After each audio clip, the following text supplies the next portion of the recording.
Mesdames, Messieurs, chers amis, bonjour ou bonsoir, c'est comme vous le concevez. Il m'a été rapporté qu'une fois de plus, certains me portaient disparu, que certains regrettaient de ne pas entendre ma voix sans doute, pourtant elle n'est pas belle. Mais, je répète qu'il faut avoir du temps. Je ne pratique pas Facebook, je n'ai pas le temps. J'ai trop à faire avec les messageries, les appels téléphoniques, les mails que je dois lire, auxquels je dois répondre. Actuellement, c'est énorme. Ce qui ne m'empêche pas de toute façon de penser à vous. J'aurais déjà voulu intervenir il y a quelque temps, mais pour que dire, puisque le gouvernement change d'avis presque tous les jours. Et moi, j'aime dire la vérité. Je dis souvent que si j'avais pu être un pseudo-écrivain ou poète, là j'aurais raconté des contes à dormir debout, mais je n'en suis pas capable. Et je préfère qu'on discute de la réalité de terrain et que l'on parle de ce qui vous préoccupe. Il est vrai que nous vivons une période ô combien pénible, une période qui donne à chacun un sentiment de vulnérabilité, qui crée une anxiété énorme. Et c'est compréhensible. Lorsque la santé est mise en cause, la santé personnelle, mais aussi la santé de l'entourage, je crois qu'il n'y a rien d'autre à faire que d'être prudent, et on peut avoir peur. C'est bien logique. Il est certain, c'est que nous affrontons en ce moment un ennemi invisible. C'est la pire des choses. Quand c'est la guerre, on sait contre qui on se bat. Ici, on ne le connaît pas. Et pire, nous n'avons pas les armes pour lutter contre cet ennemi. Alors, que faire? On fait appel aux scientifiques, c'est bien logique. Ils doivent nous guider, ils doivent nous conseiller, mais pour le moment, même eux sont dans le doute et régulièrement, ils se contredisent. On écoute à la télévision, on regarde, et puis on s'aperçoit que de l'un à l'autre, ils n'ont pas les mêmes optiques et ils n'ont pas les mêmes propositions à faire pour combattre le coronavirus. Pour le moment, que pouvons-nous faire? Eh bien, il faut respecter les règles qu'on nous répète tous les jours. C'est certain, il y a non seulement cette distanciation, il faut garder ses distances les uns vis-à-vis des autres, il y a évidemment l'hygiène, se laver les mains avec du gel, avec du savon. Il faut évidemment éviter de se rapprocher, de tousser dans la figure du voisin. On vous dit de tousser dans le coude. Si vous toussez dans un mouchoir en papier, je pense que ce sera encore beaucoup mieux. Et puis, il y a les masques. Les fameux masques dont on parle et dont certains se font un peu le plaisir d'en discuter et d'essayer de mettre la commune, le collège, le bourgmestre surtout en difficulté en disant « Ah, qu'est-ce qu'il fait le bourgmestre? Il n'a encore rien prévu. » Alors là, ça me dépite parce que ça fait des semaines que nous discutons pour les masques. On a bien sûr commencé, c'était normal, par tout le personnel médical, les infirmiers, ceux qui étaient sur le champ de bataille directement. Et puis, je me suis battu, et pas tout seul, il y a des gens qui m'ont aidé, pour que l'on pense aux indépendants, aux infirmiers et infirmières qui vont à domicile, qui vont dans l'inconnu et qui n'avaient rien pour se protéger. Je crois que chacun doit avoir au moins un bouclier. Alors, ensuite, nous avons pensé évidemment à tous nos services qui sont exposés. Il y a des gens formidables que je me suis mis à rencontrer, à admirer, et il y a des gens dont on ne parle pas et qu'il fallait aider. Et là, nous sommes même intervenus grâce au PCS, au comité de sécurité, à l'EJVIN, qui est responsable de cette sécurité, et notamment auprès des caissières dans les grands magasins. Vous vous rendez compte, on les a amenés aussi à rester en présence d'un public nombreux. Alors bravo à elle et bravo évidemment à toutes les personnes qui jouent un rôle à la fois protecteur et un rôle de service. Alors les masques, j'y reviens, nous avons décidé à la commune, mais ce n'est pas aujourd'hui ni hier, ça fait déjà de nombreux jours qu'on en discute pour voir comment on peut faire pour s'approprier des masques qui seront destinés à la population. Voilà, il faut les trouver. Et nous avions pensé à quelques communes, Boraine, Montoise et d'autres, de se mettre ensemble pour commander une quantité assez importante de masques. Il est évident que la première estimation nous emmenait à pas loin de 350 000 masques à commander à raison d'un masque par famille. Et puis, certains ont dit qu'il en fallait 2. À Moussu, pour vous rassurer, nous avons dit qu'il fallait un masque au moins par personne. Donc, les familles nombreuses auraient reçu le nombre de masques en fonction du nombre d'habitants dans leur logement. Ça nous amène à un nombre considérable et que je chiffrerais facilement à 500–600 000 masques. Maintenant, où les trouver?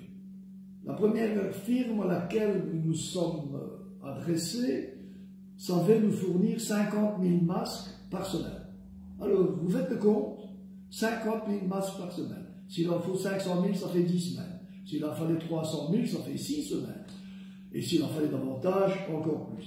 Alors, imaginez-vous que vous appreniez qu'une commune a été munie de masques et que vous deviez attendre 5, 6, 7, 10 semaines pour avoir les masques. Alors vous allez dire non, on se moque de nous. Et vous auriez raison.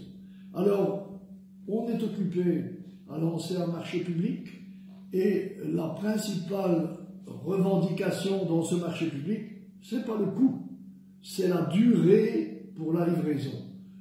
Moins il faudra attendre, plus de chances on a de commander à cette société-là. Alors nous espérons bien sûr avoir rapidement satisfaction et pouvoir vous fournir les masques. Là, le processus, je n'en parle pas pour ne pas être trop long, et de toute façon, nous y avons pensé. Puis il y a des choses qui interpellent. Actuellement, je crois que tout le monde est interpellé par la décision qui va tomber de reprendre les cours à partir du 18 mai. Il y a peu, la ministre de l'Enseignement nous disait « pas question de reprendre avant 7 ans ». Et puis tout d'un coup, on va reprendre le 18 mai. Ah oui, mais attention, il n'y aura que 10 élèves par classe. Ah, c'est bien, mais la plupart des classes ont 20 élèves, 25 élèves, il y en a avec 30 élèves. Alors, imaginez le calcul immédiatement. Il faudrait donc prendre ces enfants-là une fois tous les 2 jours, tous les 3 jours, pour leur dispenser un cours avec je ne sais quelle ambition à la fin, quel résultat attendre de ces cours-là, et surtout, quel suivi. Nous arrivons à l'approche de nouvelles fêtes, il y aura l'Ascension, il y aura la Pentecôte, etc. Et puis nous arrivons en fin d'année, comme de coutume. Est-ce que le jeu en vaut la chandelle? Faire reprendre des enfants dans des conditions précaires, parce que a-t-on pensé à la santé des enfants? À un moment donné, nous avons entendu dire que les enfants étaient un vecteur formidable pour la propagation du virus.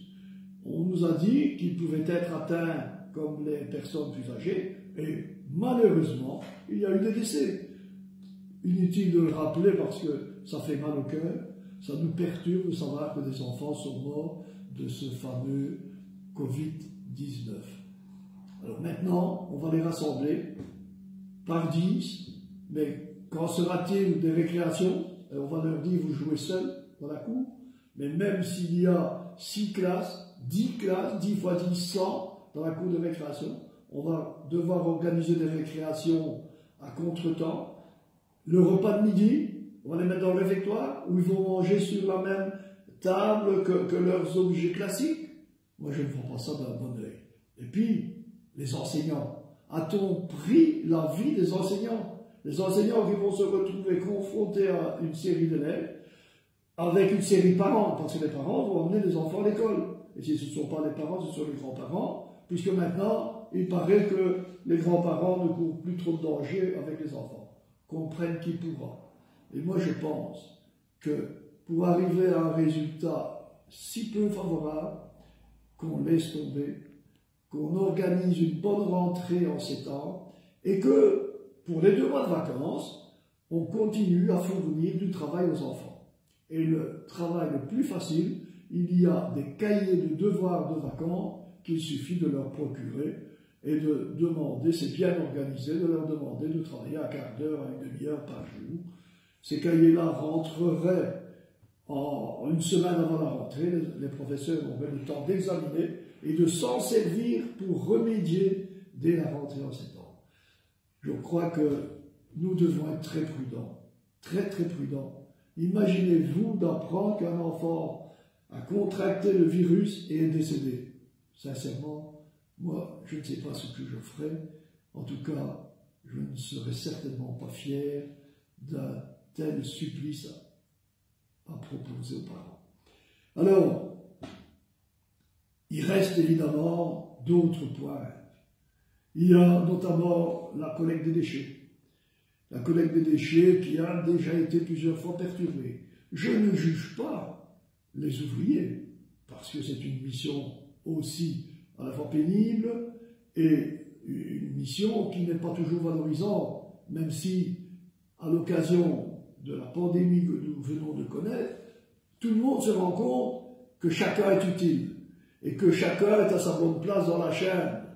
Et là, c'est très bien pour ceux qui travaillent, notamment pour l'IGA ou les autres sociétés, mais nous avons eu pas mal de perturbations. Et chaque fois qu'il y a une perturbation, les gens, malheureusement, laissent les sacs dans les rues et ça devient un carnage, les voitures passent dessus, etc.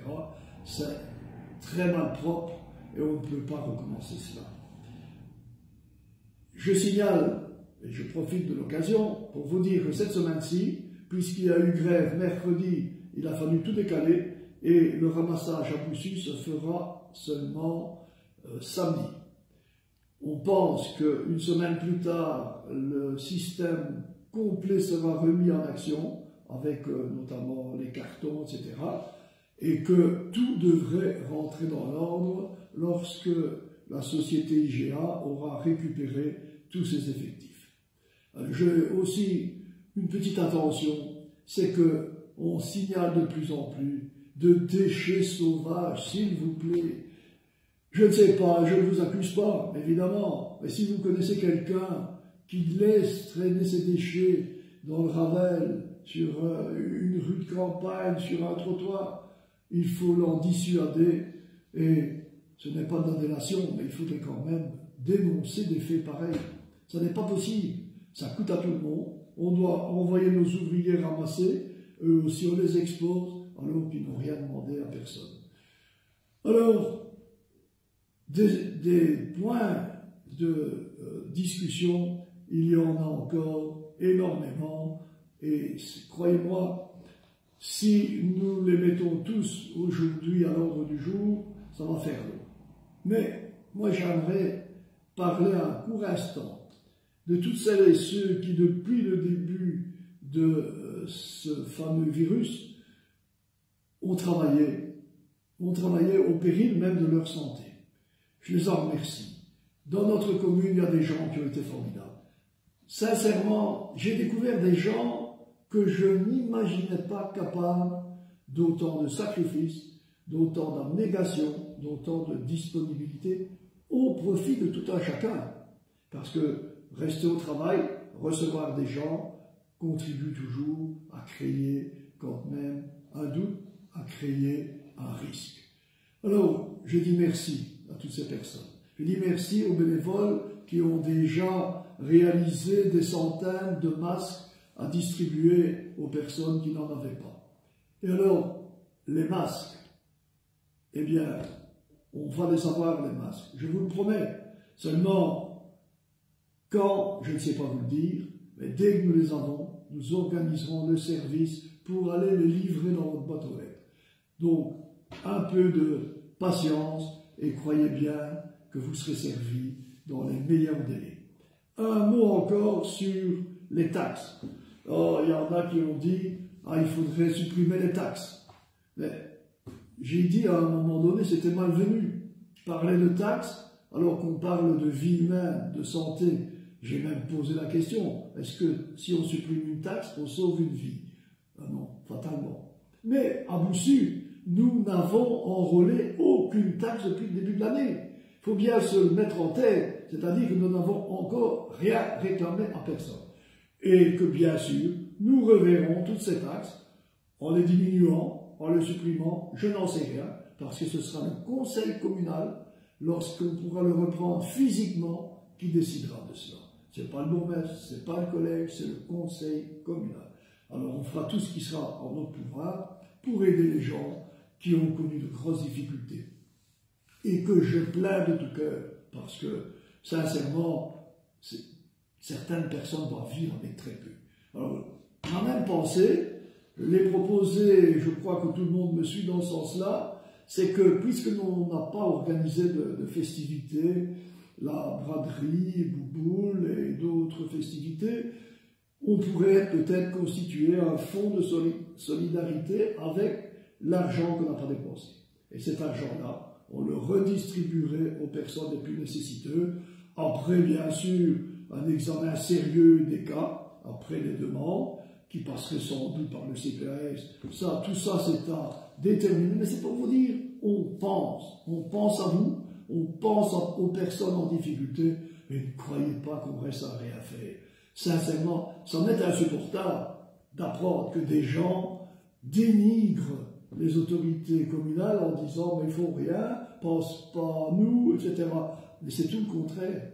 Si vous saviez les heures et les heures, et parfois, nous-mêmes, notre santé, on la met en péril parce que, à force de devoir travailler, de penser, de réfléchir et de s'énerver souvent, eh bien, ça ne fait pas bien non plus à la santé. Alors, qu'est-ce que nous demandons maintenant? Nous attendons avec impatience le nouveau communiqué de presse du Comité national de sécurité et du Parlement, de la Première ministre, et nous espérons une chose, c'est qu'il y aura des consignes claires, précises, de nature à aider tout un chacun à bien se comporter et à essayer d'éviter de contracter le Covid-19.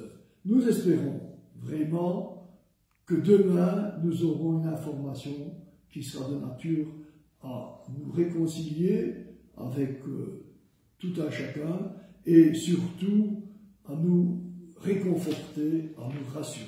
Alors, un conseil pour vous, si vous gardez toutes les mesures de sécurité, préservez-vous avec les vôtres, parce que à la fin de cette pandémie, l'essentiel, c'est que vous vous retrouviez avec les vôtres, qu'on se retrouve tout le monde, qu'on refasse de nouvelles fêtes et qu'on puisse se dire, on a passé de mauvais moments, mais ensemble, solidairement, on s'en est sorti. Alors, évidemment, il y a encore le vaccin qu'on doit attendre, des médicaments précis, ça, nous n'y sommes pour rien, on espère toujours qu'on va trouver.